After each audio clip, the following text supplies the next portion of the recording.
Hello everyone, how are you all? I hope you all are doing well.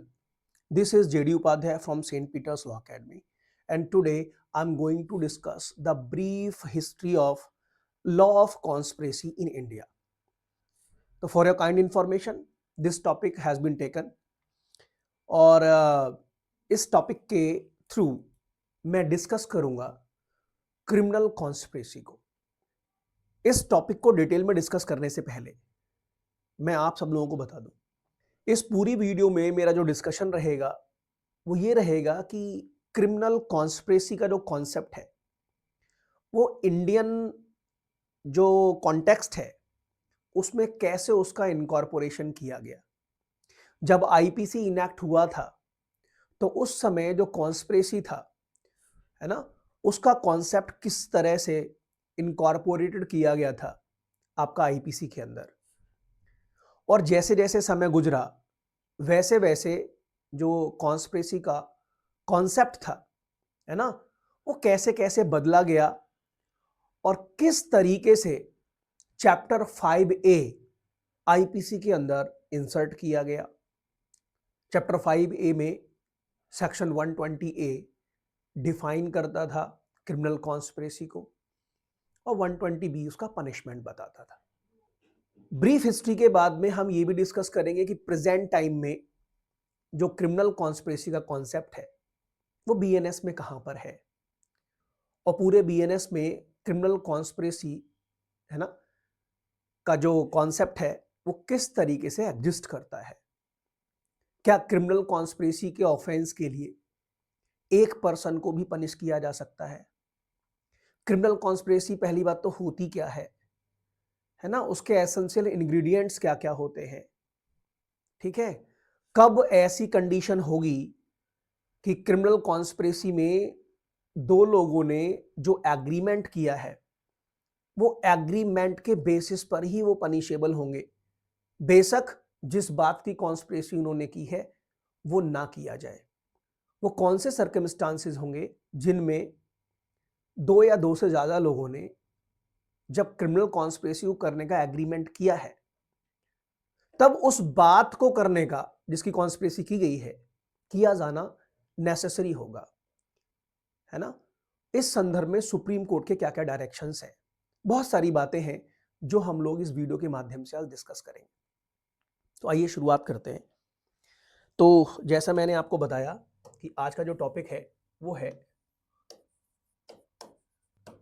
Criminal conspiracy.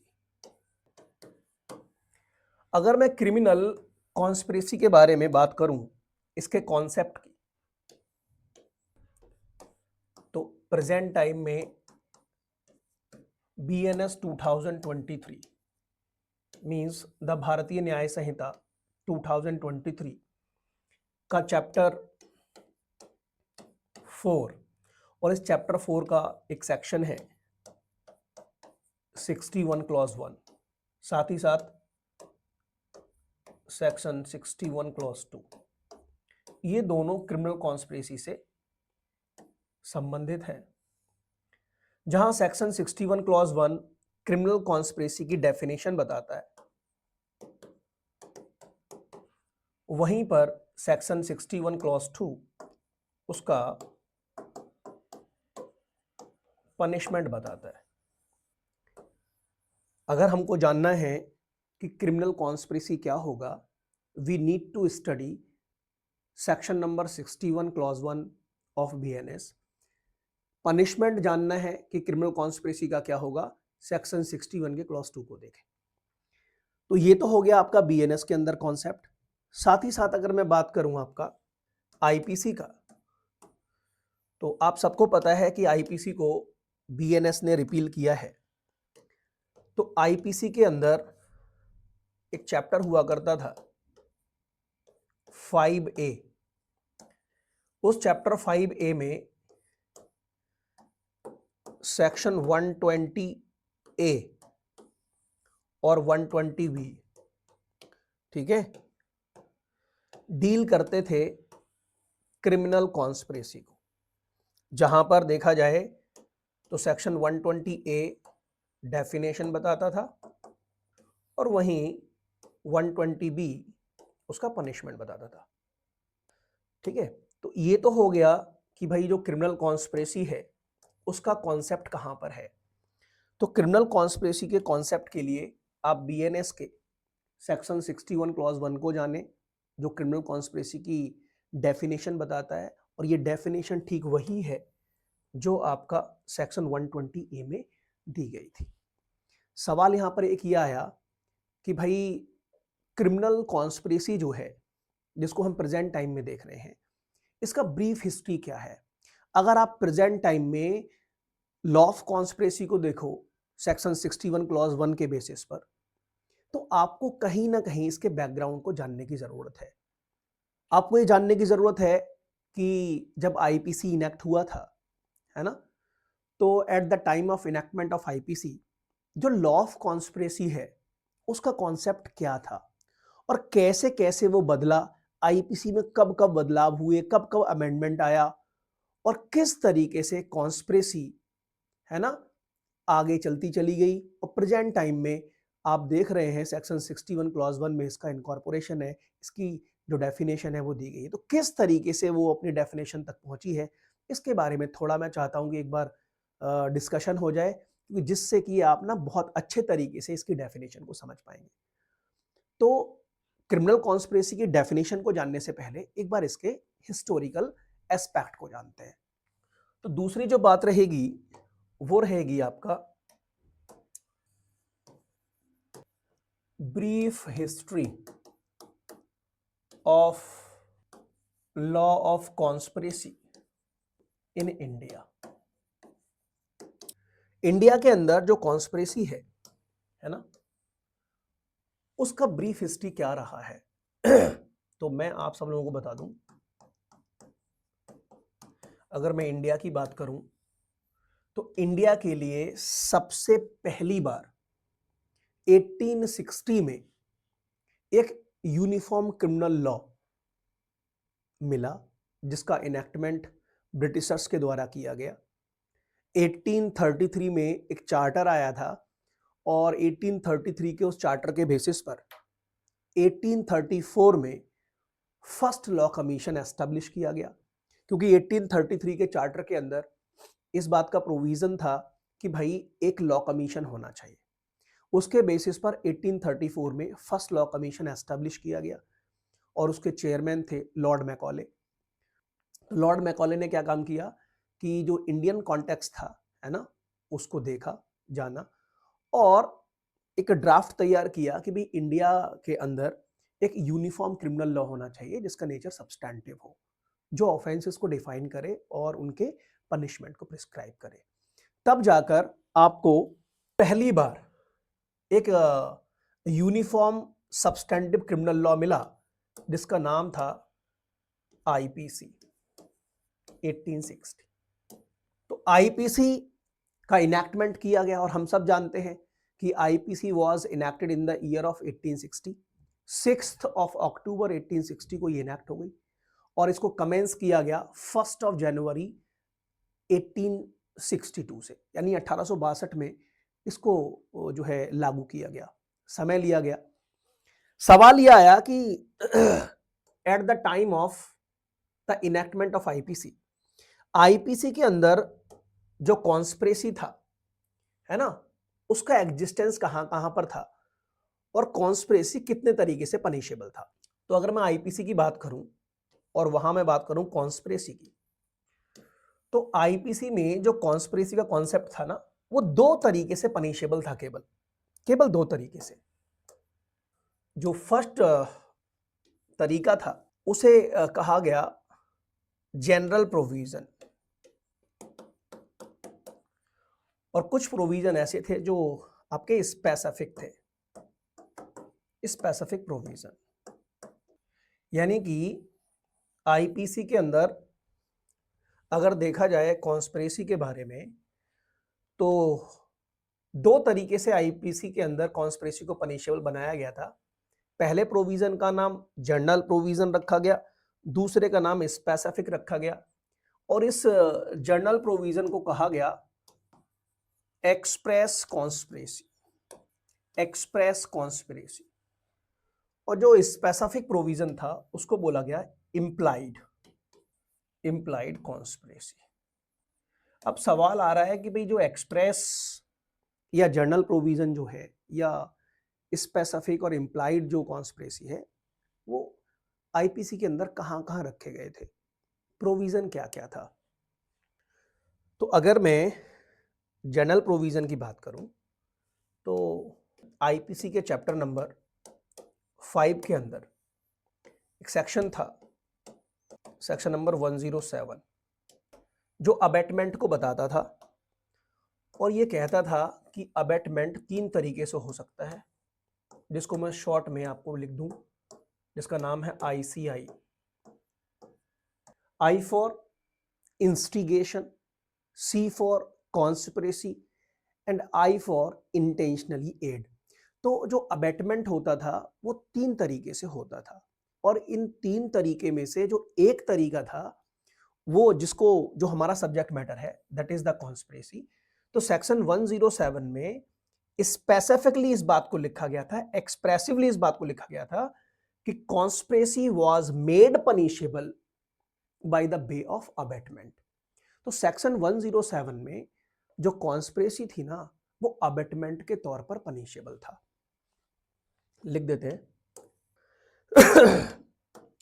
Conspiracy was made punishable by way of abetment. तो जो first provision हम लोगों ने देखा जिसको हमने general provision कहा, और वो जनरल प्रोविजन हम इसलिए कह रहे हैं क्योंकि अगर पूरे के पूरे आईपीसी के अंदर कहीं कोई स्पेसिफिक प्रोविजन नहीं लिखा है कॉन्स्पिरेसी के बारे में तो ये जनरल प्रोविजन एप्लीकेबल होता था। और सेक्शन 107 में इस बात को लिखा गया था कि conspiracy was made punishable by the way of abetment. Abetment के माध्यम से ही कॉन्स्पिरेसी पनिशेबल था। ठीक, दूसरी तरफ अगर हम देखें जो हमारे स्पेसिफिक प्रोविजन थे जिसको हम इम्प्लाइड कॉन्स्पिरेसी कह रहे हैं, उसके अंदर एक सेक्शन था 310 जो डेफिनेशन बताता था ठग का। तो डेफिनेशन ऑफ ठग सेक्शन 310 में डिफाइन किया गया था और सेक्शन 400, 401 एंड 402 जो थे आपके आईपीसी के, इन्होंने कॉन्स्पिरेसी को पनिशेबल बनाया था। लेकिन कैसे बनाया था? तो इनके अंदर क्या था कि conspiracy was made punishable by the way of belonging to a gang of डकैट्स और थीव्स। तो समझने वाली बात यहां पर यह है स्टूडेंट्स कि जब आईपीसी इनेक्ट किया गया तो उस समय पर जो आपका कॉन्स्पिरेसी था वो 2 तरीके से पनिशेबल था। पहला जो प्रोविजन है वो आपका सेक्शन नंबर 107 ऑफ आईपीसी में दिया गया था कि conspiracy was made punishable by the way of abetment. Abetment के माध्यम से कॉन्स्पिरेसी पनिशेबल था, जिसको हम एक्सप्रेस कॉन्स्पिरेसी कह रहे हैं। सेकंड जो प्रोविजन था वो इम्प्लाइडली था, है ना, और उसके प्रोविजन अगर आप देखेंगे तो सेक्शन 310 ठग की डेफिनेशन में मिल जाएगा।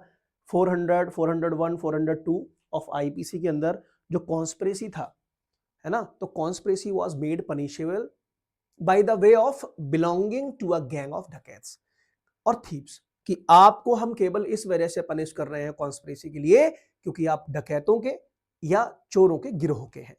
सवाल यह आया तो ये जो दोनों तरह की जो कॉन्स्पिरेसी है इनमें पनिशमेंट का प्रोविजन क्या था, कब कॉन्स्पिरेसी पनिशेबल था। तो इस कॉन्टेक्स्ट में आपको ये समझना है कि अगर कॉन्स्पिरेसी को अबेटमेंट के थ्रू पनिशेबल बनाना है और उसके लिए पनिशमेंट देना है तो इसमें लिखा गया था कि अगर आपने कॉन्स्पिरेसी किया है by the way of abetment तो उसके लिए एन एक्ट और an illegal omission had to take place in pursuance of such conspiracy। यानी कि अगर किसी पर्सन को कॉन्स्पिरेसी के लिए पनिश करना है और खासकर उस कॉन्स्पिरेसी के लिए पनिश करना है जो by the way of abetment हुआ है ना, तो केवल हम तभी कर सकते थे जब कॉन्स्पिरेसी के परसुएंस में किसी व्यक्ति ने कोई कार्य किया हो, कोई एक्ट किया हो या कोई इलीगल ओमिशन किया हो। कैसे? तो मान लीजिए कि एक पर्सन दूसरे पर्सन के साथ में बैठा और किसी एक्ट को करने के लिए कॉन्स्पिरेसी करने लगा कि भाई हमको ये वाला काम करना है, उसका षड्यंत्र करने लगा। तो केवल आपसी जो बातचीत थी, आपसी जो एग्रीमेंट था, है ना, किसी काम को करने का, तो वो तब तक पनिशेबल नहीं था जब तक उस कॉन्स्पिरेसी के परसुएंस में वो काम कर ना दिया जाए, है ना। इसके विपरीत जो आपकी इंप्लाइड कॉन्स्पिरेसी थी उसके अंदर ये प्रोविजन था कि अगर आपको यहां पर पनिशमेंट देना है किसी को, तो यहां पर पनिशमेंट के लिए क्या बेसिस होना चाहिए? तो यहां लिखा था ओनली मेंबरशिप, ओनली मेंबरशिप। यानी कि अगर आप डकैतों के या चोरों के गिरोह के हैं तो केवल इस वजह से कि आपके पास उनकी मेंबरशिप है, आप उस गिरोह के सदस्य हैं, है ना, इस बेसिस पर आपको पनिश किया जाता था, है ना। तो यहां पर only on the basis of membership punishable था। और यहां पर देखा जाए तो कॉन्स्पिरेसी के परसुएंस में जब तक एक्ट नहीं होगा तब तक कोई व्यक्ति पनिश नहीं किया जाएगा। तो पहला जो बैकग्राउंड रहा हमारा लॉ ऑफ कॉन्स्पिरेसी का, वो रहा at the time of the enactment of IPC. तो at the time of enactment of IPC हमारे पास केवल दो ही प्रोविजन थे जिनके बेसिस पर हम कॉन्स्पिरेसी को पनिश कर सकते थे। ठीक, मूव करते हैं, थोड़ा सा बैकग्राउंड और देखते हैं। इधर इंडिया के अंदर क्या हुआ? इधर इंडिया के अंदर क्या हुआ कि भाई 1857 के अंदर हम सबको पता है ना, प्रथम स्वतंत्रता संग्राम हुआ था, है ना। रानी लक्ष्मीबाई, तात्या टोपे और बहुत सारे फ्रीडम फाइटर्स अंग्रेजों के विरुद्ध बिगुल बजा चुके थे, है ना। पूरी क्रांति छिड़ गई थी अंग्रेजों के विरुद्ध। और इधर अंग्रेजों ने क्या काम किया था? 1860 में आईपीसी को इनैक्ट कर दिया। और आईपीसी के अंदर भी समझने वाली बात यह है कि अगर हम कॉन्स्पिरेसी की बात करेंगे तो आईपीसी में जो कॉन्स्पिरेसी था वो केवल दो तरीके से पनिशेबल था। और इधर क्या था? इधर 1857 में जब अंग्रेजों के खिलाफ वो विद्रोह हुआ तो अंग्रेजों के अगेंस्ट जो भारतीय थे वो जगह जगह पर मिलते थे, बैठते थे, बातचीत करते थे और अंग्रेजों के विरुद्ध षड्यंत्र करते थे। अब अंग्रेजों को यह समझ नहीं आ रहा था कि भाई ये लोग मिलते हैं, बैठते हैं, बातचीत करते हैं और हमारे अगेंस्ट विद्रोह करते हैं, तो ऐसे में इनको पनिश किया जाए तो किस बेसिस पर पनिश किया जाए, कौन से ऑफेंस के लिए पनिश किया जाए। तो इधर क्या हुआ था कि आईपीसी का जो चैप्टर था 6 जो बताता था ऑफेंसेस अगेंस्ट स्टेट, ठीक है, जिसका प्रोविजन सेक्शन 121 से 130 तक था। तो यहां पर कॉन्स्पिरेसी के लिए कोई प्रोविजन नहीं था कि भाई अगर आप गवर्नमेंट ऑफ इंडिया के अगेंस्ट कॉन्स्पिरेसी कर रहे हो, है ना, तो उसका पनिशमेंट क्या होगा, प्रोविजन ही नहीं था। तो अंग्रेज असहाय थे उस टाइम पर कि भाई कैसे हम जो है, जो भारतीय हमारे अगेंस्ट कॉन्स्पिरेसी कर रहे हैं, है ना, तो कैसे हम इसको डील करें, किस तरीके से इसको डील किया जाए। तो इस चीज को लेके बहुत ज्यादा परेशानी में थे। इधर क्या हुआ कि इंग्लैंड के अंदर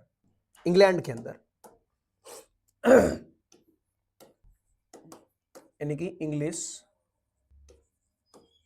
common law, English common law के अंदर एक चेंज आया, क्योंकि अभी तो हम बात कर रहे हैं 1857 की, 1860 की, कई साल ऐसी चला।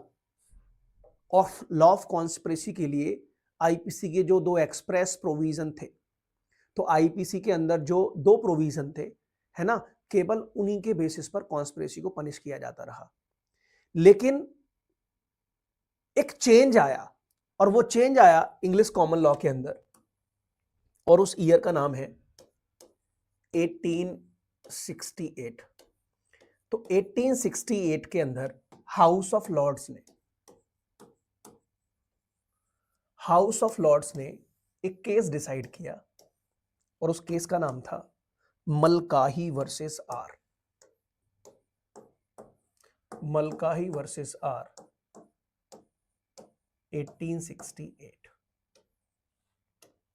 मलकाही वर्सेस आर का जो केस था, उस केस के अंदर जो हाउस ऑफ लॉर्ड्स है उसने डिसाइड किया कि जो कॉन्स्पिरेसी है ना, वो दो या दो से ज्यादा लोगों के इंटेंशन में, है ना, नहीं होती है, वो उनके द्वारा किए गए एग्रीमेंट में निहित रहती है, और इसीलिए only on the basis of agreement, है ना, उनको पनिश किया जा सकता है, चाहे उस एग्रीमेंट के परसुएंस में उन्होंने कोई ओवरएक्ट एक्ट ना भी किया हो।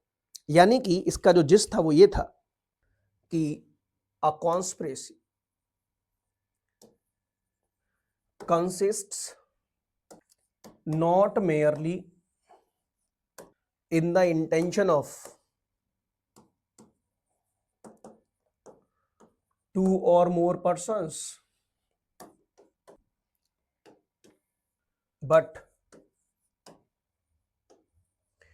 mere agreement is sufficient to attract the liability under conspiracy, even if no overact act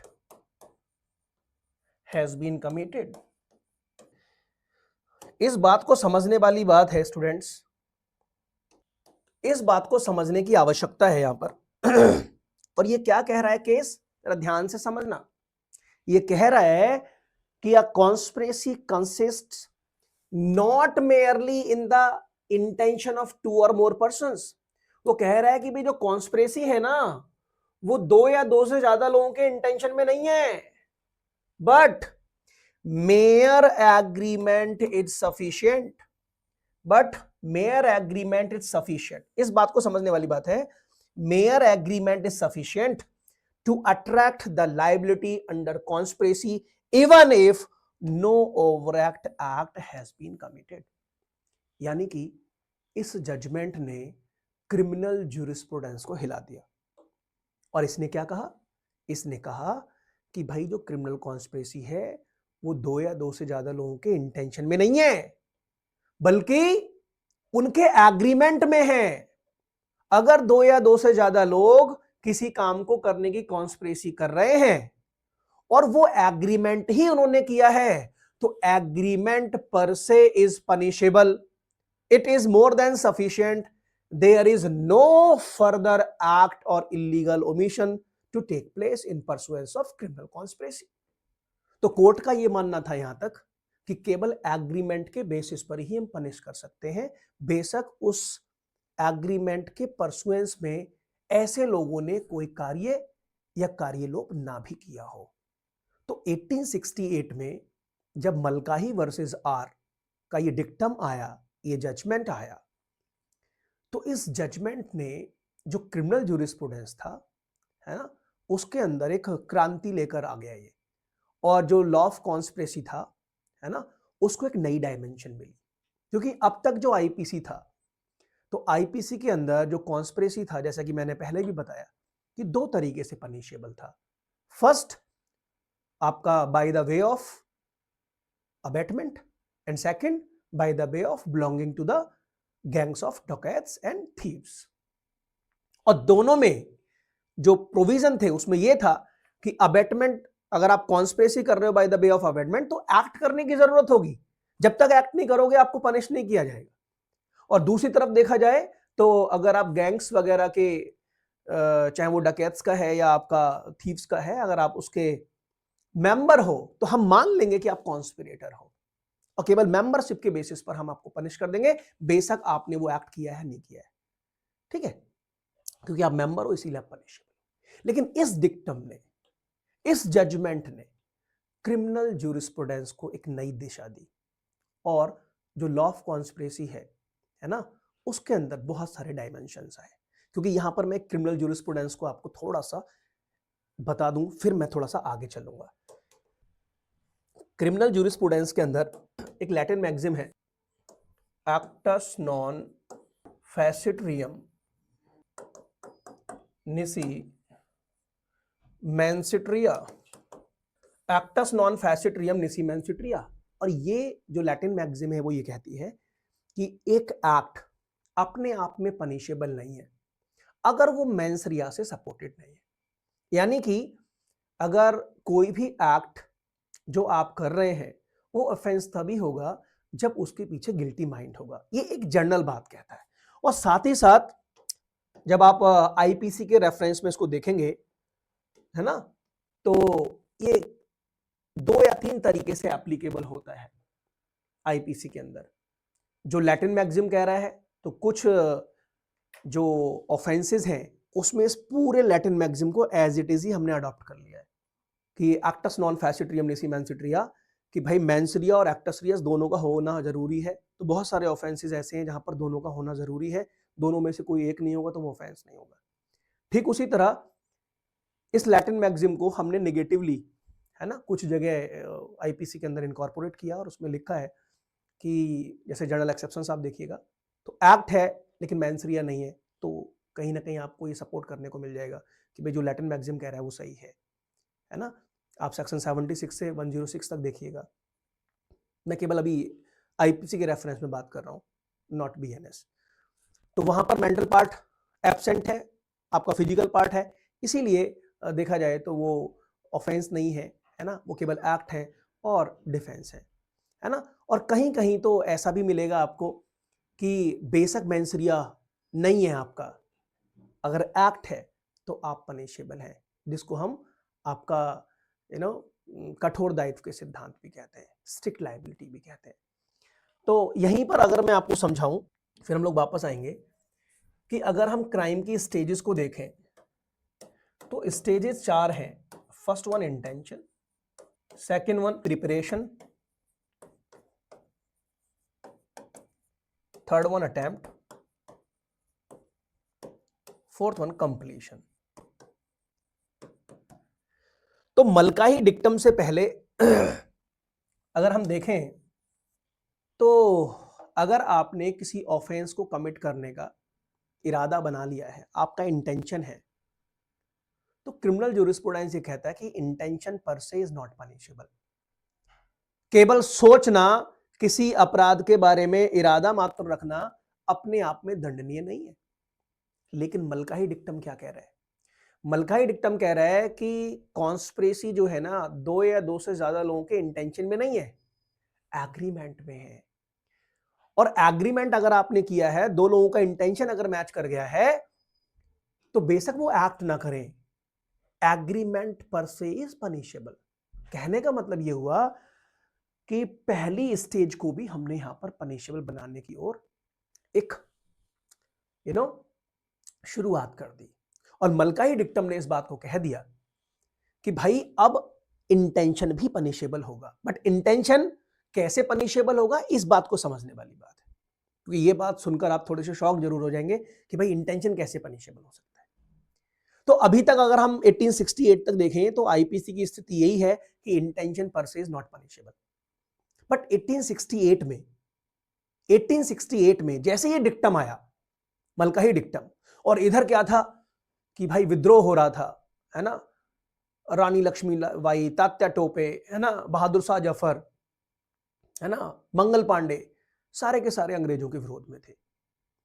ठीक है, तो अंग्रेजों को इस हाउस ऑफ लॉर्ड्स के जजमेंट से एक बात सीखने को मिली कि क्यों ना हम लोग आईपीसी के अंदर अमेंडमेंट कर दें और अमेंडमेंट करके, है ना, कुछ प्रोविजंस बना दें कि agreement per is punishable. तो इन्होंने क्या काम किया, इस मलकाही डिक्टम के बाद अगला चेंज आया, वो आया 1870 में। और 1870 में फर्स्ट टाइम, ध्यान समझ लेना, फर्स्ट टाइम जो आपका आईपीसी था, है ना, उसको अमेंड किया गया, उसके अंदर अमेंडमेंट आया फर्स्ट टाइम। और आईपीसी में जो अमेंड किया इन्होंने, तो अमेंड क्या किया कि जो चैप्टर नंबर 6 हुआ करता था, जो बताता था ऑफेंसेस अगेंस्ट स्टेट, इसमें सेक्शन नंबर 121A को इंसर्ट कर दिया, इंसर्ट कर दिया। ध्यान से समझने वाली बात है, सेक्शन 121A को इंसर्ट कर दिया। अब सेक्शन 121A को जब इंसर्ट किया तो वहां पर गवर्नमेंट ऑफ इंडिया के अगेंस्ट जो कॉन्स्पिरेसी था, है ना, उसके लिए पनिशेबल बनाया गया। और उसके सेक्शन 121A के एक्सप्लेनेशन में जो मलकाही डिक्टम में कहा गया था, उसकी बात को लिख दिया गया कि अगर आपने गवर्नमेंट ऑफ इंडिया के अगेंस्ट कॉन्स्पिरेसी की है, चाहे वॉर करने की, चाहे वॉर को अटेम्प्ट करने की, अबेट करने की, है ना, तो वो कॉन्स्पिरेसी के अंदर agreement per is punishable, बेशक आप कोई ओवरएक्ट एक्ट ना करें। मैं अब आपको लेकर चलता हूं सेक्शन 121A की तरफ, और मैं बताने का प्रयास कर रहा हूं आप लोगों को कि 121A का जो एक्सप्लेनेशन है वो क्या कहना चाहता है। आइए, ये चैप्टर आप देख पा रहे हैं अपनी स्क्रीन पर। ये ऑफ ऑफेंसेस अगेंस्ट स्टेट की बात कर रहा है, ये चैप्टर नंबर 6 है, और मैं यहां पर आईपीसी की बात कर रहा हूं। तो यहां पर क्या हुआ कि सेक्शन नंबर 121A, देखिए मैं इसकी बात कर रहा हूं, ये इंसर्ट किया गया और इसमें लिखा था कि conspiracy to commit offences punishable by section 121। तो सेक्शन 121 ने जिन ऑफेंसेस को पनिशेबल बनाया है, अगर आप उनकी कॉन्स्पिरेसी करते हैं तो उसके लिए हमने सेक्शन 121A जोड़ा। सवाल आता है सेक्शन 121 में क्या था, थोड़ा सा वापस जाएंगे। सेक्शन 121 की तरफ आप आओगे तो यहां लिखा है कि waging, attempting to wage war or abetting waging war against the government of India. तो गवर्नमेंट ऑफ इंडिया के अगेंस्ट अगर आप वॉर कर रहे हो, पहली बात, दूसरा वॉर का अटेम्प्ट कर रहे हो, तीसरी बात अबेटमेंट कर रहे हो, तो वॉर करना, अटेम्प्ट करना और अबेट करना, तीन ऑफेंस यहां पर ये बता रहा है। तो 121 कह रहा है कि भाई अगर इन तीनों की कॉन्स्पिरेसी भी आपने की है तो 121A के हिसाब से हम पनिश करेंगे। अब सवाल ये आता है कि दो या दो से ज्यादा लोगों ने कॉन्स्पिरेसी तो की, लेकिन ना तो वॉर किया, ना अटेम्प्ट किया, ना ही अबेट किया, तो क्या वो पनिश होगा only on the basis of agreement? तो इस बारे में सेक्शन 121A का एक्सप्लेनेशन कह रहा है। क्या कह रहा है, इसको फोकस करने की जरूरत है, ये इंपॉर्टेंट है। इस कॉन्टेक्स्ट में कह रहा है to constitute a conspiracy under this section it is not necessary that an act or illegal omission shall take place in pursuance of thereof। यानी कि ये कहना चाह रहा है कि 121A में जो हमने कॉन्स्पिरेसी की बात की है उसे करने के लिए it is not necessary that an act or illegal omission shall take place in pursuance thereof। यानी कि इस एक्सप्लेनेशन में साफ साफ लिख दिया कि कॉन्स्पिरेसी के लिए ये जरूरी नहीं है कि आप इलीगल एक्ट करें, है ना, या फिर कोई एक्ट करें उस कॉन्स्पिरेसी के परसुएंस में। यानी कि बिना एक्ट किए हुए, बिना इलीगल एक्ट किए हुए भी वो कॉन्स्पिरेसी पनिशेबल होगा। और इंडियन हिस्ट्री में फर्स्ट टाइम जो एग्रीमेंट पर से था उसको पनिश किया गया bye the way of conspiracy. तो यहां तक आते आते हम लोग ये समझे कि अंग्रेजों ने 1870 में जो अमेंडमेंट लेकर आए तो उन्होंने क्या काम किया कि गवर्नमेंट ऑफ इंडिया के अगेंस्ट जो सेक्शन 121 में जो ऑफेंसेस दिए हुए थे, है ना, उनको करने की जो कॉन्स्पिरेसी थी उसके एग्रीमेंट को ही पनिशेबल बना दिया। बेशक आप एक्ट ना करें, इलीगल ओमिशन ना करें, मींस देयर बाई एग्रीमेंट पर से वाज मेड पनिशेबल। ठीक, चलो आगे मूव करते हैं।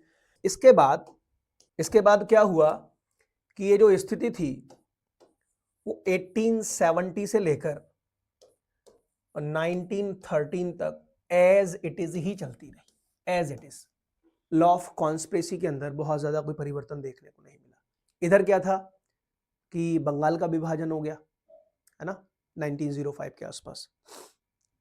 और अब अंग्रेजों को ये लगा कि भाई देखो, जिस तरीके से हमने इंडियंस को, है ना, सेक्शन 121A के बेसिस पर, कॉन्स्पिरेसी के बेसिस पर हमने उनको पनिश किया, चाहे उन्होंने एक्ट ना भी किया हो, तो भाई हमको क्या करना है कि पूरे के पूरे आईपीसी में उस मलकाही डिक्टम के कॉन्सेप्ट को हमको रख देना है।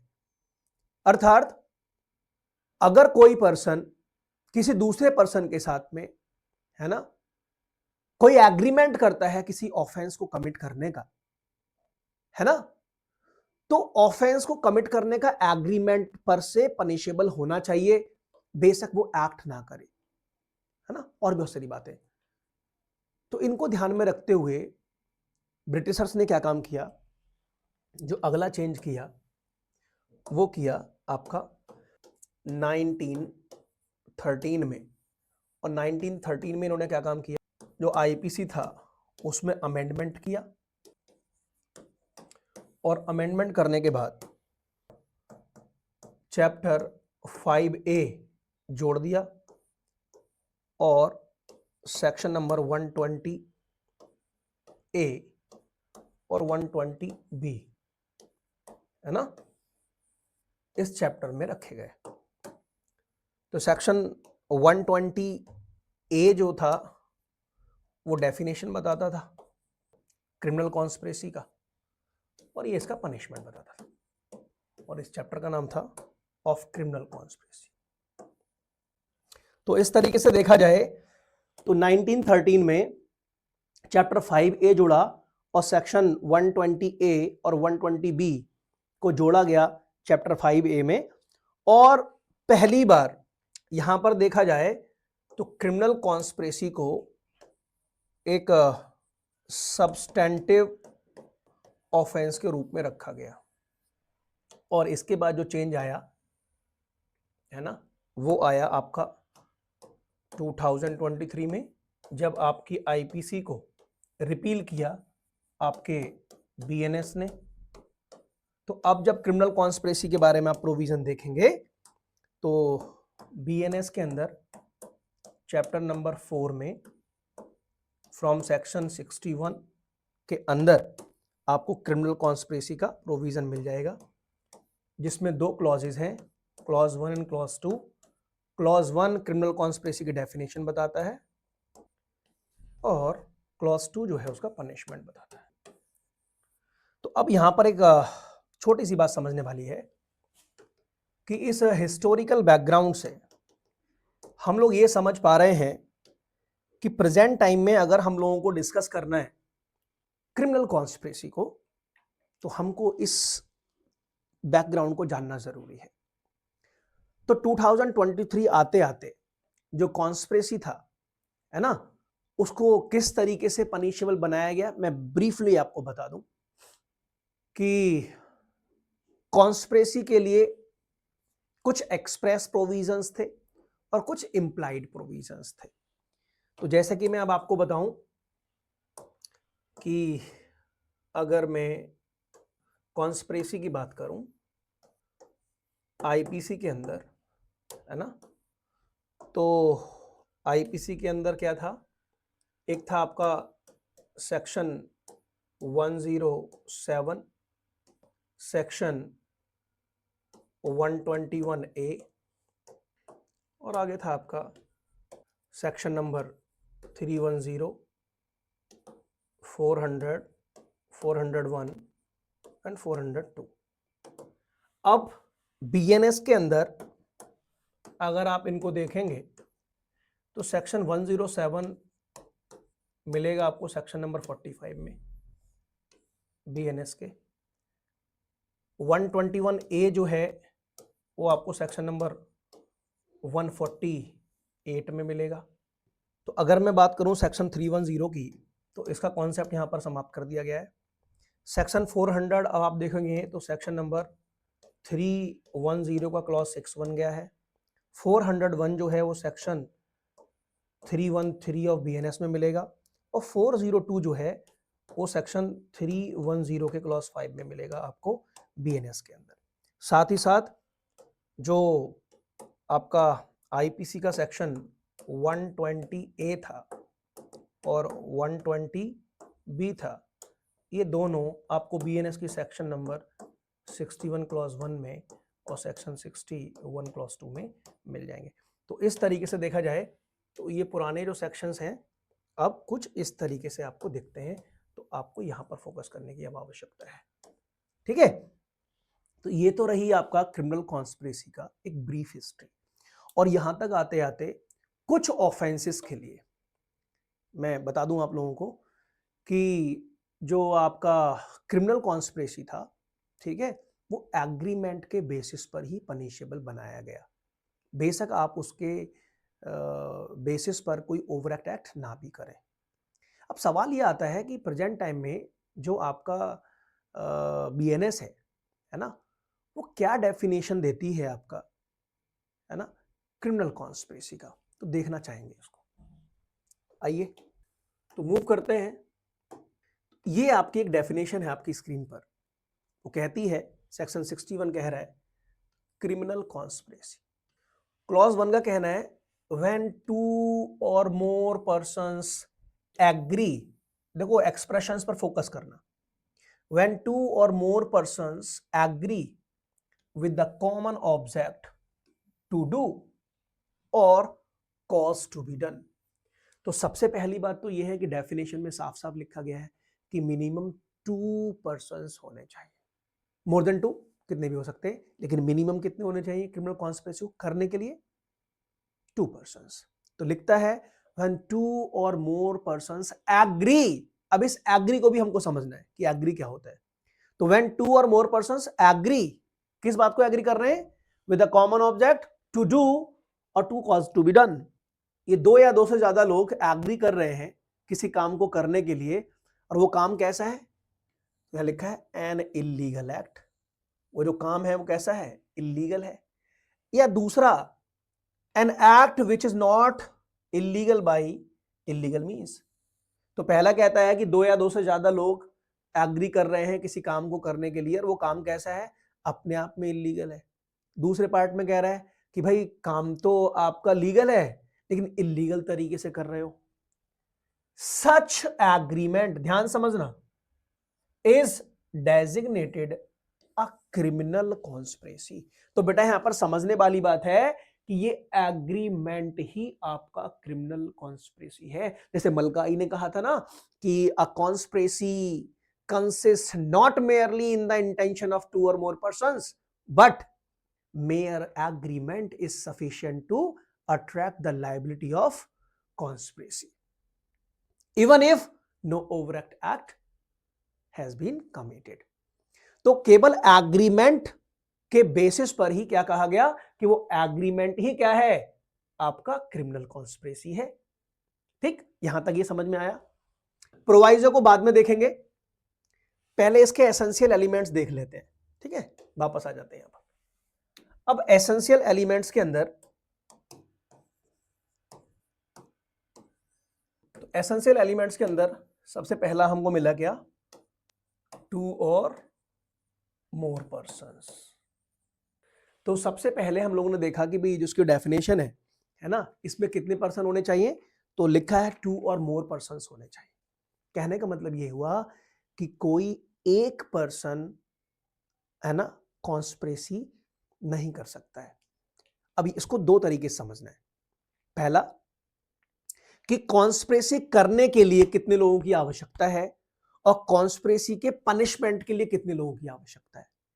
तो जब आप कॉन्स्पिरेसी कर रहे हो तो मिनिमम 2 पर्संस की नीड है। There is a necessity of minimum 2 persons.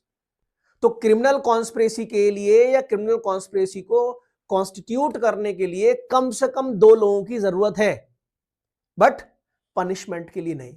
Punishment एक आदमी भी किया जा सकता है, एक पर्सन को पनिश किया जा सकता है। कैसे? पहला एलिमेंट ये कह रहा है कि 2 और मोर पर्संस होने चाहिए, है ना। इसका मतलब ये हुआ कि भाई 2 या 2 से ज्यादा लोगों का जो इंटेंशन होगा ना वो मिलेगा आपस में, तभी तो एग्रीमेंट करेंगे, है ना। सवाल ये आया कि 2 या 2 से ज्यादा लोग बैठे हुए हैं और उन्होंने किसी ऑफेंस को कमिट करने के लिए, है ना, अपने इंटेंशंस को शेयर करना शुरू किया। ए ने बी से कहा कि मैं ये ऑफेंस करूंगा, बी ने कहा मैं भी करूंगा। चलो ठीक है, उन दोनों के बीच में एक सहमति बन गई कि ठीक है, इस डेट को इस टाइम पर, है ना, हम ये वाला एक्ट ऐसे से करेंगे। अब वो केवल ऑफेंस की कॉन्स्पिरेसी करके बैठे हैं। सवाल आता है कि क्या वो एग्रीमेंट पर से पनिशेबल हो जाएगा कि नहीं? तो आंसर इज यस, वो एग्रीमेंट पर से ही पनिशेबल होगा, बेशक वो एक्ट ना करे। ठीक है। सवाल ये आया कि जैसे एलिमेंट लिखा है फर्स्ट कि 2 और मोर पर्संस चाहिए, तो क्रिमिनल कॉन्स्पिरेसी कॉन्स्टिट्यूट करने के लिए, है ना, उसका गठन करने के लिए मिनिमम 2 मेंबर्स का होना जरूरी है। अब बात आते हैं इसके पनिशमेंट पे। क्या पनिशमेंट के लिए भी 2 लोगों की जरूरत है कि 2 लोगों को ही पनिश किया जाएगा, है ना? तो इसका आंसर है नहीं। तो एक केस था आपका बिंबाधर प्रधान वर्सेस स्टेट ऑफ उड़ीसा 1956। उस केस में सुप्रीम कोर्ट का कहना था कि भाई देखो, क्रिमिनल कॉन्स्पिरेसी अगर कॉन्स्टिट्यूट हो रही है मिनिमम 2 पर्संस की नीड है, बट पनिशमेंट अगर दिया जा रहा है तो मिनिमम 2 पर्संस की नीड नहीं है। ठीक है, कैसे? जैसे मैं एग्जांपल समझाता हूं। ए बी सी डी 4 लोग हैं और उन्होंने एक ऑफेंस को कमिट करने के लिए ना एक एग्रीमेंट कर लिया आपस में, है ना, आपस में बातचीत कर ली और बातचीत करने के बाद शेयर्स किए अपने इंटेंशंस को और एक वो कंक्लूजन पे पहुंच गया कि भाई ये चीज ऐसे ऐसे होगी। ठीक, एफआईआर हो गया, इन्वेस्टिगेशन हुआ, है ना, 2 आदमी पकड़े गए, 2 भाग गए, इंडिया ही छोड़ के भाग गए। टोटल 4 थे और ड्यूरिंग द ट्रायल एक आदमी मर गया, एक एक्यूज मर गया, बचा एक। लेकिन कोर्ट के अंदर प्रूव हुआ कि उन चारों ने मिलकर क्या किया था? क्रिमिनल कॉन्स्पिरेसी किया था। तो सवाल आया कि जो एक आदमी बच गया है, क्या वो केवल चूंकि वो एक रह गया है तो क्या पनिश किया जा सकता है? तो आंसर इज यस, एक पर्सन को भी पनिश किया जा सकता है, बस शर्त यह है कि क्रिमिनल कॉन्स्पिरेसी प्रूव होनी चाहिए। तो क्रिमिनल कॉन्स्पिरेसी करने के लिए मिनिमम 2 मेंबर्स हैं, लेकिन पनिशमेंट के लिए ऐसा नहीं है। पनिशमेंट के लिए तो एक पर्सन भी पनिश हो सकता है, बशर्ते कि क्रिमिनल कॉन्स्पिरेसी जो है ना प्रूव होती हो। मूव करते हैं आगे कि ये जो 2 और मोर पर्सन हैं इनका, है ना, मूव करते हैं नेक्स्ट पॉइंट की। There must be an agreement between themselves. तो सबसे पहली बात है कि 2 या 2 से ज्यादा पर्सन हो और दूसरा है उनके बीच में एक एग्रीमेंट हो। सवाल आता है एग्रीमेंट को हम कैसे पहचानेंगे कि 2 या 2 से ज्यादा लोगों में एग्रीमेंट कैसे हो रहा है? तो एग्रीमेंट को पहचानने के लिए भाई ठीक है, सबसे पहले 2 या 2 से ज्यादा लोग क्या करेंगे? शेयर करेंगे अपने इंटेंशन को। तो इंटेंशन शेयर कर रहे हैं, है ना, कैसे? ए ने बी से कहा कि भाई देखो, ये अपराध मुझे करना है ना, मैं इस अपराध को ऐसे ऐसे करना चाहता हूं। बी कहता है यार मैं भी ये अपराध करना चाहता हूं, है ना, लेकिन इस काम को नहीं, ऐसे ऐसे करेंगे। तो अभी केवल वो अपने इंटेंशन को शेयर कर रहे हैं। तो इंटेंशन को शेयर करना अभी एग्रीमेंट नहीं है, समझना बात को ध्यान से। तो किसी ऑफेंस में या किसी ऑफेंस को कमिट करने के लिए इंटेंशन शेयर कर रहे हैं। ए बी से कह रहा है इस काम को ऐसे कर लिया जाए, बी कह रहा है इस काम को ऐसे कर लिया जाए, अभी केवल बातचीत हो रही है उन लोगों में। ठीक, इंटेंशन को शेयर किया जा रहा है। उसके बाद क्या हुआ कि इंटेंशन शेयर हो गया और जैसे ही इंटेंशन शेयर हुआ वो एग्री कर गए, है ना, कि भाई ये काम अब फाइनल हो गया, अब ये काम ऐसे होना है ना। तो जैसे ही इन्होंने इंटेंशन को शेयर किया, तो इंटेंशन को शेयर करना एग्रीमेंट नहीं है, लेकिन जैसे ही इंटेंशन उनका शेयर हुआ और शेयर करने के बाद सेम सेंस से सेम थिंग पर वो एग्री कर गए, सहमत हो गए कि भाई अब अंतिम बात ये है, अब इस तरीके से हमको ना इस ऑफेंस को कमिट करना है, देन उसको कहा जाएगा एग्रीमेंट। ठीक, तो दूसरा जो आपका एलिमेंट था दैट इज एग्रीमेंट। थर्ड है such agreement must to do और cause to be done, cause to be done. बात को ध्यान समझना, such agreement must to do और cause to be done the two things. Number one, an illegal act. तो वो जो एग्रीमेंट आपने किया है, वो एग्रीमेंट किस काम को करने के लिए किया है? एक इलीगल एक्ट को। और सेकंड लिखता है an act which is not illegal by illegal means. तो दूसरा कह रहा है कि भाई आप एक एक्ट करने के लिए तैयार तो हुए हो, एग्री तो हुए हो, लेकिन वो एक्ट इलीगल तो नहीं है, लेकिन उसका तरीका इलीगल है ना। तो इस बात को समझने वाली बात है कि ये क्या कहना चाहता है कि एग्रीमेंट किससे रिलेट करना चाहिए। तो पहले को समझेंगे N illegal act. Illegal act क्या होता है? तो आप लोग बीएनएस के एक सेक्शन को पढ़िएगा, 2 क्लॉज 15। सेक्शन 2 क्लॉज 15 में ये इलीगल एक्ट डिफाइन किया गया है डेफिनेशन के अंदर, और वहां पर बताया गया है कि भाई जो इलीगल एक्ट है ना, उसमें 3 बातें आएंगी। First, which is an offence. तो जो चीज ऑफेंस है वो इलीगल है, पहली बात। सेकंड है which is prohibited by law. जो चीज लॉ ने प्रोहिबिट कर दी है वो भी इलीगल है। तीसरी बात, which furnishes ground for a civil action, है ना। तो जो सिविल एक्शन के लिए आपको ग्राउंड जो है फर्निश कराता है वो भी इलीगल है। तो ध्यान समझना कि 2 या 2 से ज्यादा लोगों का, है ना, 2 या 2 से ज्यादा लोग हैं, है ना, उन्होंने एक एग्रीमेंट किया है और एग्रीमेंट किया है इलीगल एक्ट को करने का। अब illegal act as per section 2 clause 15 क्या है? Which is an offence. जो चीज ऑफेंस है वो इलीगल है, यानी कि सेक्शन नंबर 2 क्लॉज 24 को अगर आप पढ़ोगे तो वो ऑफेंस को बताएगा। अब ऑफेंस के लिए पहचानना है अगर आपको, तो आपको पहचानना है कि ऑफेंस के अंदर 2 बातें होती हैं। पहला, which is prohibited by law and punishable by law. तो जो चीज लॉ ने प्रोहिबिट कर दी है और जिसके लिए लॉ ने पनिशमेंट डिसाइड कर दिया है, तो वो ऑफेंस है। सेक्शन 2 क्लॉज 24 पढ़ना। 2 क्लॉज 24 जब आप पढ़ोगे तो आपको ये वाला सेंटेंस लिखा मिलेगा, which is punishable by law. अगर कोई चीज, है ना, आपका बीएनएस ने, है ना, पनिशेबल बना दिया है, वो इसके हिसाब से क्या है? आपका ऑफेंस है। लेकिन अगर आप ऑफेंस को देखोगे इन डिटेल, इन डेप्थ, तो 2 बातें आएंगी कि जिस चीज को लॉ ने प्रोहिबिट किया है और पनिशेबल बनाया है वो क्या है? आपका ऑफेंस है। फॉर एग्जांपल, चोरी करना, है ना, चोरी को लॉ ने प्रोहिबिट भी किया है और अगर आप चोरी करते हो तो आपको पनिशमेंट भी मिलता है। तो ऑफेंस में दोनों बातें हैं, प्रोहिबिशन भी है और आपका पनिशमेंट भी है। इसके बियॉन्ड अगर हम देखें, जो दूसरी बात है वो कहता है कि which is prohibited by law. कुछ चीजें ऐसी होती हैं जो लॉ ने प्रोहिबिट तो की हैं बट उसके लिए पनिशमेंट नहीं। जैसे कहीं लिखा हुआ है कि इस बिल्डिंग में एंट्री करना प्रोहिबिटेड है, यहाँ पर फोटोग्राफी करना प्रोहिबिटेड है। तो something is prohibited by law but it doesn't mean that it is punishable by law. जबकि पहले पार्ट में दोनों ही बातें हैं, प्रोहिबिशन भी है और पनिशेबल भी है। सेकंड में केवल प्रोहिबिशन है, पनिशमेंट नहीं है ना, तो वो भी इलीगल है। तीसरा है कि which furnishes ground for civil action.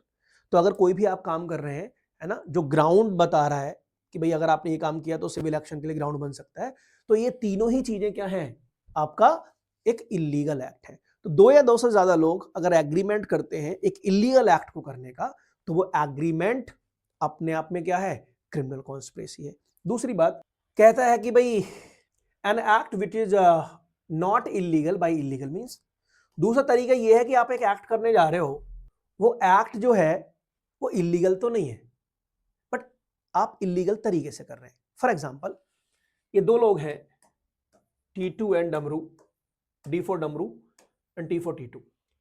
तो है क्या कि इनका एक घर है और यहां इन्होंने इस A नाम की पर्सन को, है ना, ये किराए पर उठाया हुआ है ना। अभी आदमी निकल नहीं रहा है यहां से, तो इस पर्सन को इस घर से निकालने के लिए सही तरीका यह है कि कोर्ट में आप केस कीजिए और वहां से उसको जो है ना, उसका एक्सपल्शन करा लीजिए, निष्कासन करा लीजिए, भगा दीजिए इसको यहां से।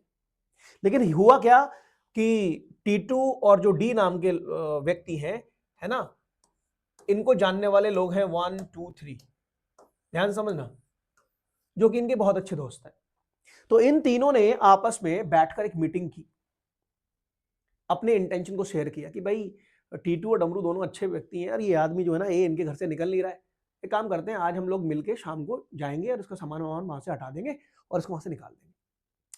तो इन तीनों लोगों ने इंटेंशन शेयर किया और कंक्लूजन ये हो गया कि शाम को 8 बजे जाना है। तो एग्रीमेंट हो गया इनके बीच में। अब एग्रीमेंट जिस काम को कर रहे हैं वो काम इलीगल तो है नहीं, है ना, क्योंकि घर किसका है, इन दोनों का है, और ये इन दोनों के जो है ना अच्छे दोस्त हैं, इनको पता है दोनों को कि भाई ये हमारे वेलफेयर में काम करते हैं और इनके नॉलेज भी है कि भाई ऐसा कर रहे हैं, लेकिन रोक नहीं रहे लोग इन्हें, कहीं ना कहीं ये भी इन्वॉल्व है। तो लीगल एक्ट को करने के लिए आ रहे हैं, लेकिन तरीका क्या है, इलीगल है।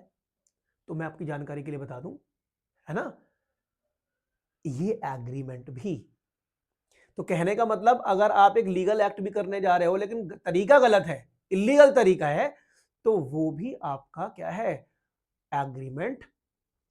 ठीक, आगे चलेंगे।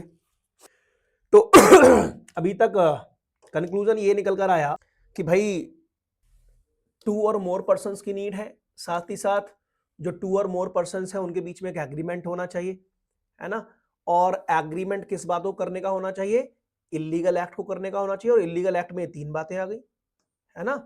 और दूसरा एक ऐसे एक्ट को करने का होना चाहिए, है ना, जो इलीगल तो नहीं है लेकिन इलीगल तरीके से किया गया है। तो वो कह रहा है, उसका कहना है कि सच एग्रीमेंट इज क्रिमिनल कॉन्स्पिरेसी। तो वो एग्रीमेंट ही क्या है, वो एग्रीमेंट ही क्रिमिनल कॉन्स्पिरेसी है। ठीक वैसे ही जैसे मलकाही वर्सेस आर के केस में हाउस ऑफ लॉर्ड्स ने कहा था कि agreement per is made punishable, बेशक एक एक्ट आप ना भी करो।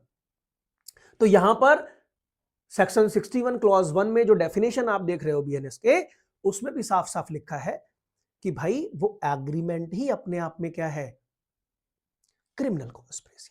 बट यहां पर यह देखने वाली बात है कि क्या एग्रीमेंट पर से ही ये पनिशेबल है या एक्ट और इलीगल ओमिशन को करने की आवश्यकता है। तो नेक्स्ट जो इंपॉर्टेंट पॉइंट है उस पर फोकस करने की जरूरत है, वो मैं जरा साइड में लिखूंगा जिससे पिक्चर क्लियर हो जाए। तो पॉइंट नंबर जो 4 है वो कह रहा है व्हेन ओवर्ट एक्ट इज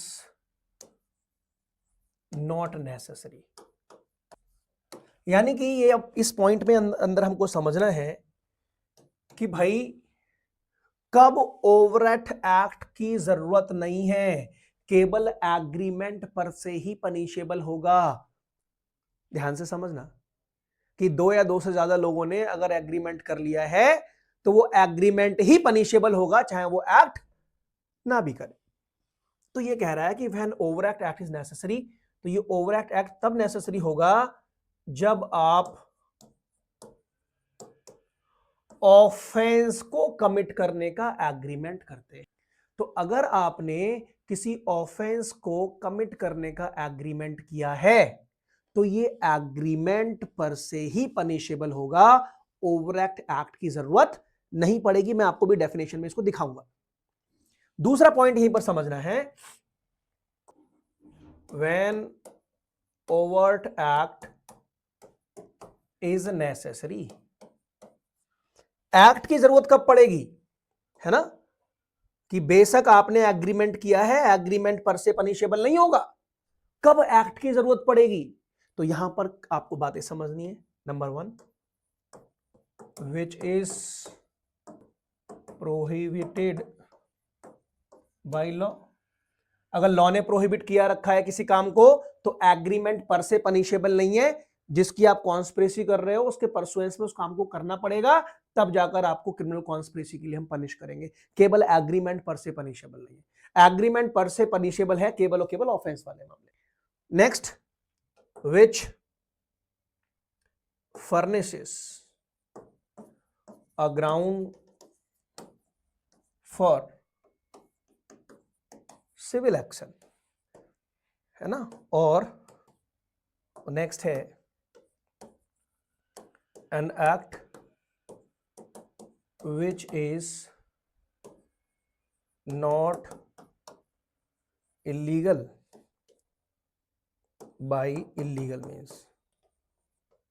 तो ध्यान से समझ लीजिएगा ये जो 3 बातें यहां पर लिखी हैं कि जो लॉ ने प्रोहिबिट कर दिया है, जो सिविल एक्शन के लिए ग्राउंड फर्निश कर रहा है, या एक ऐसा एक्ट कर रहे हो जो आपका इलीगल तो नहीं है, इलीगल तरीके से कर रहे हो, तो यहां पर आपको एक्ट करने की जरूरत है, या फिर आपको इलीगल ओमिशन करने की जरूरत है। तो जब तक आप एक्ट नहीं करोगे, इलीगल ओमिशन नहीं करोगे, वो एग्रीमेंट अपने आप में पनिशेबल नहीं है। एग्रीमेंट अपने आप में पनिशेबल कहां है, ऑफेंस वाले मामले में। तो बेटा ये ध्यान से समझने वाली बात है कि कब बिना एक्ट किए आप पनिशेबल हैं और कब आप, है ना, बिना एक्ट के पनिशेबल नहीं है। अब मैं इन दोनों ही बातों को आपको डेफिनेशन में दिखा देता हूं, जो मैंने छोड़ दिया था कि प्रोवाइजो बाद में बताऊंगा। तो मैं रिपीट करता हूं, ऊपर से लिखता है, when 2 or more persons agree with the common object